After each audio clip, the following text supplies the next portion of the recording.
안녕하세요. 저는 한 스타트업 회사에 다니고 있는 웹 디자이너이자 한 아이의 엄마입니다. 올해로 나이는 30대 초중반을 바라보고 있습니다. 그리 많지도 적지도 않은 나이죠. 이 나이를 가지고 있는 주변의 사람들보다 더 많은 경험들을 한 것 같습니다. 오늘은 제 인생을 돌아보다가 문득 굴곡진 이 스토리를 글로 적고 사연으로 보내보고 싶어져서 평소 듣기만 하던 이곳에 사연을 보내봅니다.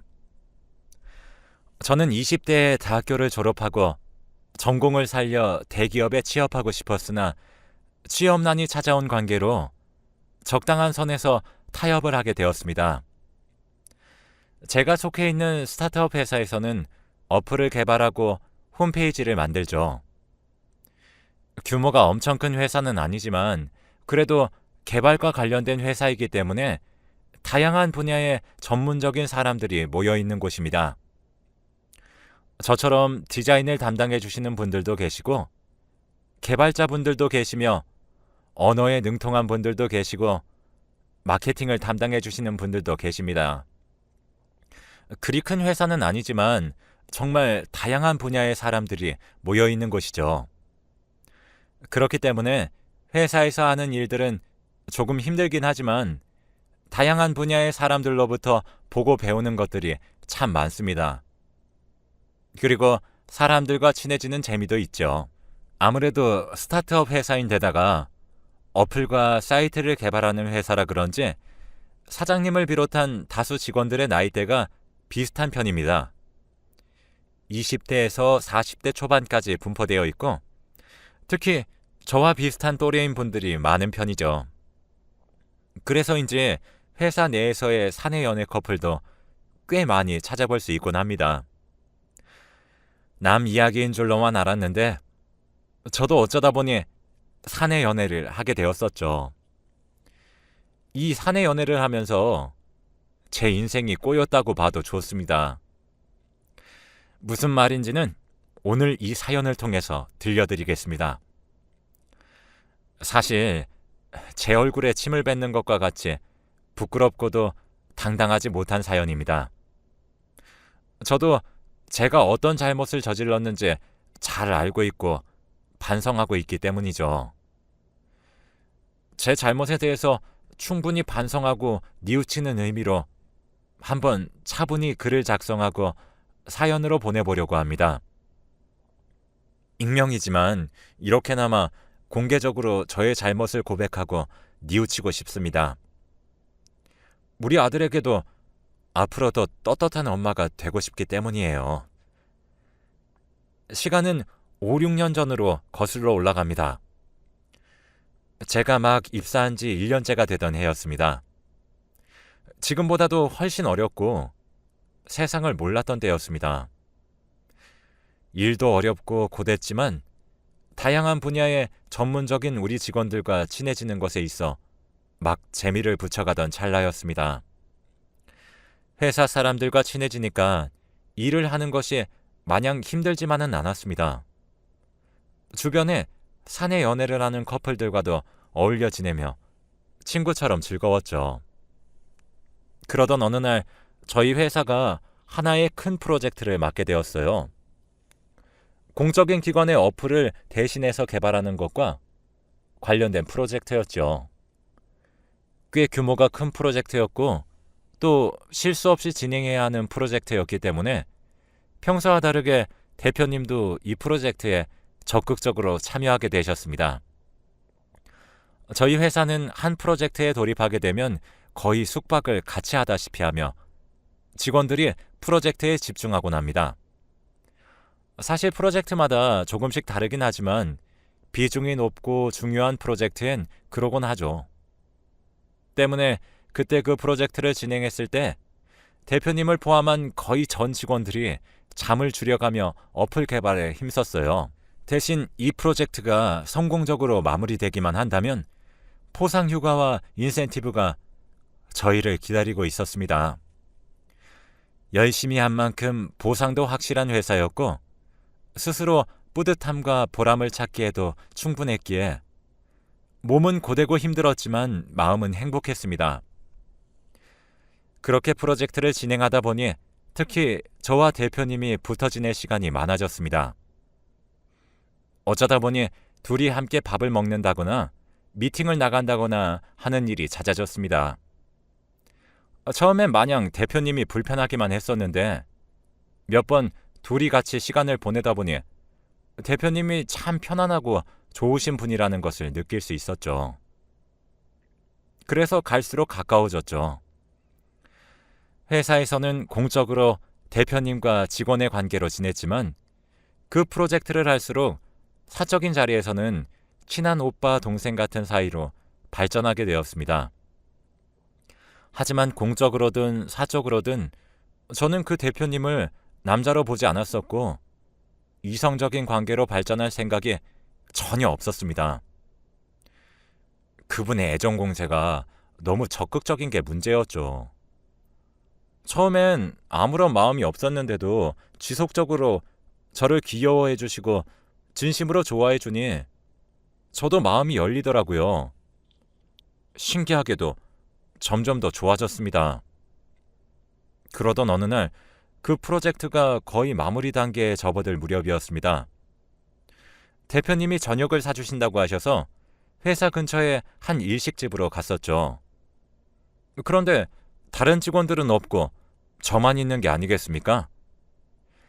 이게 무슨 일인지 의아스러웠지만 그간 대표님이 저를 좋아한다는 것은 알게 모르게 저를 포함한 모두가 알고 있었기 때문에 그러려니 했습니다.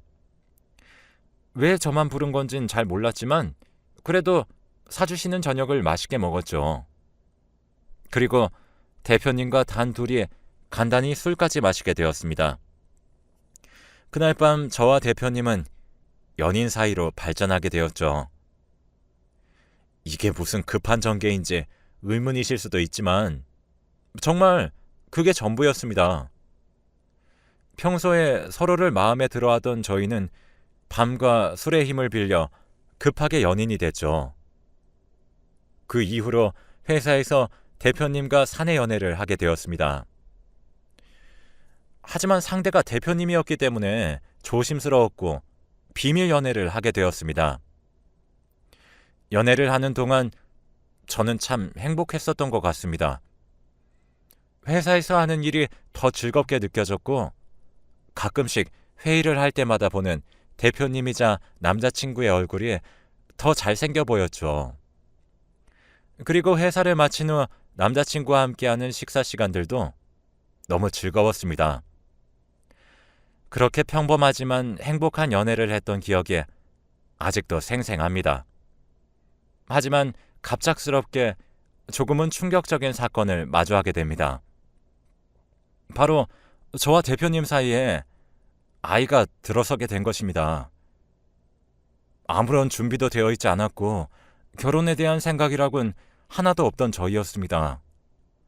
하지만 축복처럼 갑작스럽게 찾아온 아이에 대해 현명하게 생각해야 했죠.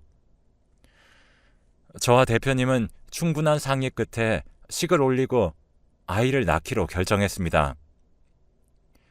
연애도 결혼 결정도 임신도 모두 다 급했던 것 같네요.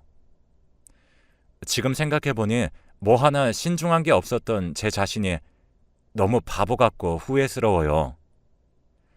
하지만 그 시절에 저는 너무 어렸고 감정에 충실했으며 그저 회사 일을 열심히 하고 사랑도 열심히 하는 사람이었기 때문에 돌아가더라도 같은 선택들을 반복했을 것 같습니다.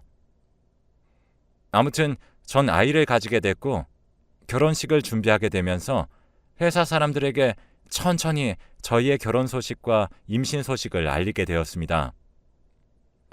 사람들이 마냥 축복해 주었기 때문에 처음엔 정말 행복했고 아무런 문제를 못 느꼈습니다. 조금 급했다는 것에 대한 우려심과 처음 겪어보는 것들에 대한 불안감이 있긴 했지만 그래도 대표님을 진심으로 사랑했고 주변 사람들이 축복해 주는 것에 큰 감사를 느꼈죠. 하지만 시간이 흐를수록 조금씩 이상한 점이 있다는 것을 발견했습니다. 우선 가장 처음으로 회사 직원들이 수군거리는 소리를 듣게 되었습니다.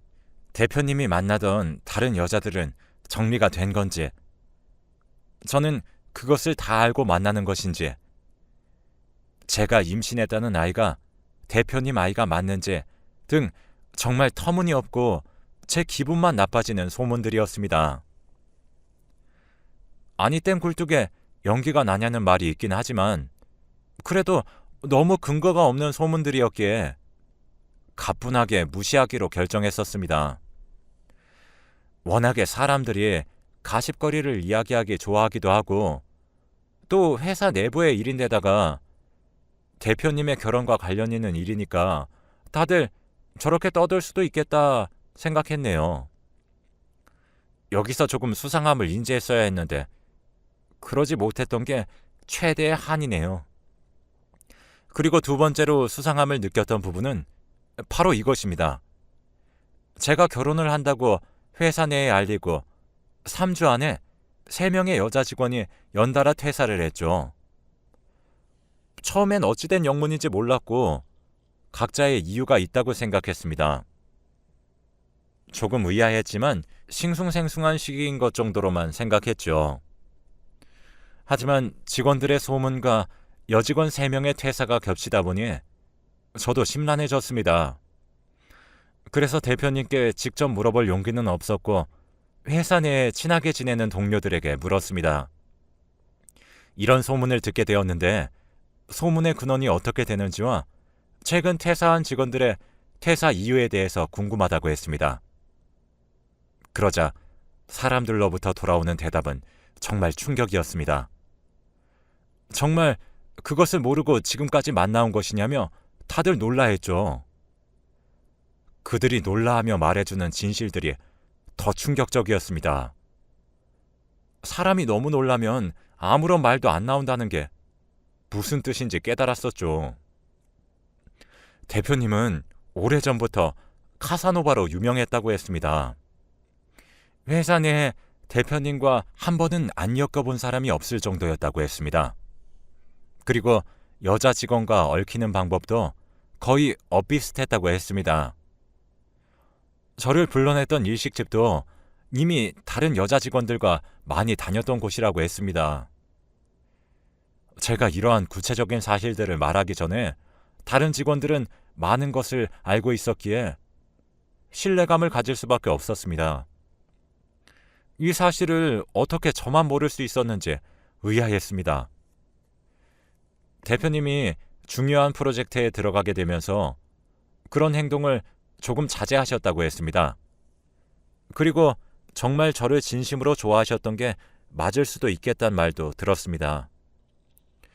워낙에 사생활을 철저하게 지켰던 대표님이셨기에 직원들도 자세히 알진 못했던 거죠. 하지만 이번에 제가 결혼 발표를 하게 되면서 대표님과 만난 경험이 있거나 최근에 대표님과 만남을 가졌던 사람들이 퇴사를 하게 된 건 맞다고 했습니다. 이야기를 들어보니 저와 교제하는 동안에도 다른 직원들을 만났더라고요.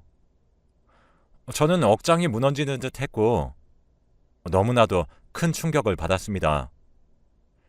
집에서 한참을 고민했죠. 이런 소문이 있는 남자와 정말 결혼하는 게 맞는 것인지 성급하게 가져버린 아이에게도 너무 미안했습니다. 하지만 저는 그때 제 아이가 가장 소중했고 아이에게 아빠를 지켜주기 위해서 대표님을 둘러싼 소문들을 혼자 묻고 가기로 결정했습니다. 이제 와서야 가장 후회하는 제 행동이죠. 조금 늦었지만 잘못된 것을 깨닫고 되돌릴 수 있었을 때 되돌렸어야 했습니다. 어쩌면 결혼 직전이었던 그때가 마지막 기회였을 수도 있겠다는 생각을 합니다. 하지만 저는 어렸고 어리석었고 그와의 결혼을 결국 하게 되었습니다.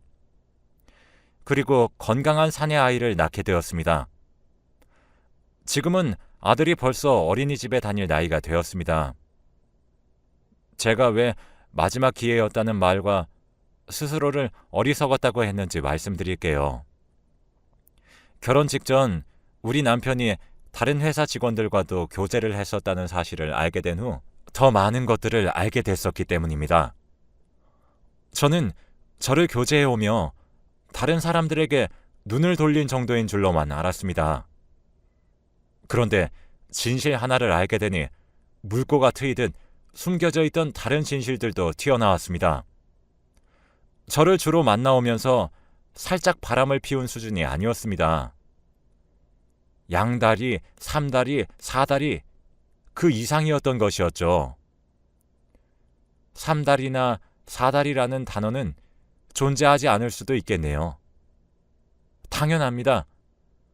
저도 그때 처음 그런 상황을 접했었고 누구나 쉽게 접할 수 있는 상황은 아니라 생각해요. 그렇게 어리석은 결혼과 임신도 벌써 몇 년 전이고 제가 묻어뒀기 때문에 정말 아무런 문제도 없이 살아갈 수 있을 줄 알았습니다. 그런데 세상 사는 게 그렇게 호락호락하지가 않더군요. 또 다른 문제는 저희 아들의 어린이집에서 일어났습니다. 아들이 만 나이 4살이 되면서 집 근처 어린이집에 보내게 되었습니다. 아이반 선생님께서 참 친절하셔서 믿음이 갔고 무엇보다도 아들이 선생님을 참 좋아했죠. 그렇기 때문에 저도 마음 놓고 아이를 보낼 수 있었습니다. 아이 선생님도 우리 아들을 예뻐하는 마음에서 원에서 찍은 사진들을 본인 친구들이나 친언니에게 자랑을 했었다고 했습니다. 그런데 문제는 여기서 발생합니다. 우리 남편이 회사를 다니며 저와 연애할 때 동시에 만났던 전 회사 직원분이 바로 저희 아들 어린이집 선생님의 친언니였던 것입니다. 세상이 이렇게나 좁을 줄은 정말 꿈에도 몰랐습니다. 하루는 어린이집에서 선생님들이 수군거리는 말을 들었는지 아들이 이런 말을 하는데 정말 심장이 무너져 내리는 줄로만 알았습니다. 엄마, 우리 아빠가 못났고 엄마는 바보인 거야? 라고 천연덕스럽게 물어보는 아이 질문을 듣고 뒤에서 정말 한참을 울었습니다. 너무 미안했고 부끄러웠어요. 그래도 아이가 보는 데에서 그런 이야기를 했다는 것은 정말 아닌 것 같아서 하루는 아이의 어린이집을 찾아갔습니다. 과거의 제 무지함 그리고 남편의 잘못을 사과하더라도 아이가 그런 이야기를 듣게 한 부분에 대해선 사과받고 싶었다는 생각 때문이었습니다. 아이의 선생님은 사실 그 전 직원분의 동생이셨기 때문에 결정적으로 그 일에 대해서 제가 언급할 필요도 없을 것 같기도 했지만 이야기가 잘 안 된다면 원을 옮기려고 했죠. 하지만 저는 거기서 더 충격적인 진실을 마주하게 되었습니다. 어느 정도 제가 찾아올 것을 예상은 하고 있었는지 놀라지도 않더군요. 그리고 제가 따로 개인적인 이야기를 하고 싶다고 하니 친언니를 부르겠다고 하더라고요. 저도 피할 수만 있는 입장은 아니었기 때문에 알겠다고 했습니다. 어린이집에 딸려있는 놀이터에서 셋이서 만나게 되었습니다. 저, 그리고 어린이집 선생님, 그녀의 친언니이자 제 남편의 전 애인까지. 참 웃긴 조합이라고 생각했습니다. 지금도 아직 그 순간을 상상하면 눈이 떨리고 다리가 떨립니다. 그 상황이 너무나도 어이가 없기도 했고 또 한편으로는 두렵기도 했습니다. 무언가를 잘 몰랐다는 대가로 이렇게 괴로운 상황을 마주할 수 있다는 것을 깨달았고 또 제가 진실을 묻는다고 묻어지는 게 아닐 수 있겠다는 생각을 하게 되었습니다. 정말 똑바로 살아야겠다는 생각을 그 순간 많이 했던 것 같습니다. 제가 과거의 내 행동에 대해서는 충분히 사과하겠다. 하지만 아이 듣는 데서는 말을 가려달라고 먼저 이야기했습니다. 그 둘도 막무가내로 말이 안 통하는 사람들은 아니었죠. 그 부분에 대해서는 실수였다며 사과해 주었습니다. 그런데 갑자기 아직도 제 남편에게서 연락이 오는 건 알고 있냐며 충격적인 진실을 꺼내들었습니다. 저는 너무 충격이었습니다. 결혼 후에도 정신을 못 차리고 그러는 줄은 정말 몰랐죠. 그러더니 그 둘이 제게 이런 말을 해주었습니다. 아이를 위해서 못 헤어진다는 말은 바람직하지 않다고요. 진짜 아이를 생각한다면 저렇게 정신 못 차리고 있는 아빠와 헤어지는 게 맞다고요. 그 말을 듣고는 머리를 망치로 맞은 듯 많이 아팠습니다. 제가 결혼을 한다고 할 무렵 그냥 조용히 퇴사하기를 결정한 것은 저도 같은 사람이라고 생각했기 때문이었고 남일에 끼고 싶지 않아서였대요. 하지만 이렇게 아이의 엄마가 되어 혼자 열심히 사는 제 모습을 보게 되니 마음이 안 좋아서 다 말해주게 된다고 했습니다. 오히려 불편한 진실을 진심으로 저를 걱정하는 마음에서 이야기해준 그들에게 고맙더라고요. 아들이 저를 구원해준다는 느낌까지 들었고 저를 사람 만들어줬다는 생각이 들었습니다. 왜 이렇게 바보같이 아무것도 모른 채로, 아니 알지만 혼자 묻어둔 채로 결혼까지 했는지 너무나도 후회스러웠습니다. 하지만 아들을 얻게 된 사실까지는 후회하고 싶지 않았고 조금 많이 늦었지만 이제부터라도 제대로 된 삶을 살아야겠다고 생각했습니다. 아들에게 떳떳할 수 있는 엄마로서의 삶을 살고 싶다는 생각이 들더라고요. 그래서 남편에게는 이혼을 요구해둔 상황입니다. 너무 뻔뻔하게도 증거 자료를 제가 다 가지고 있는데도 남편은 아니라고 잡아떼더라고요. 이제 남편이라고도 부르고 싶지 않네요. 이혼녀 타이틀이나 아이를 혼자 키운다는 사실, 그리고 사회가 아이에게 보낼 따가운 시선들, 한부모 가정에 대한 편견들이 너무 두렵기도 합니다. 여전히 그것들을 마주할 자신이 없긴 해요. 저는 아직 여전히 어리고 모든 것들이 다 처음이니까 그럴 수밖에 없겠죠. 어쩌면 제대로 마주해본 경험이 저도 한 번도 없으니까 당연할지도 모르겠습니다. 하지만 그런 것들이 두렵다는 이유로 한 번도 진실을 묻어두면 안 될 것 같다는 것을 깨달았습니다. 지금은 늦었지만 용기 내서 제게 진실을 알려준 그 자매에게 참 고맙고 아들의 어린이집 선생님이 마침 그녀의 동생이었다는 게 너무 신기합니다. 어쩌면 우리 아들이 마련해준 하나의 운명 같은 기회가 아니었을까 싶습니다. 여러분들도 잘못된 것들을 지금 바로 잡으세요. 정말 마지막 기회가 주어졌음에 감사하며 살게 되실 겁니다. 그리고 마지막으로 한 가지 더 이 사연을 통해 하고 싶은 말이 있습니다. 한부모 가정이나 혼자 아이를 키우는 사람들에 대한 따가운 시선과 편견에 대해서 한 번 더 곱씹어 보시고 멈춰주시길 바랍니다. 세상을 살아가는 모양새나 방식들은 정말 사람들마다 제각각인 것이니까요. 지금까지 제 사연 들어주셔서 감사합니다.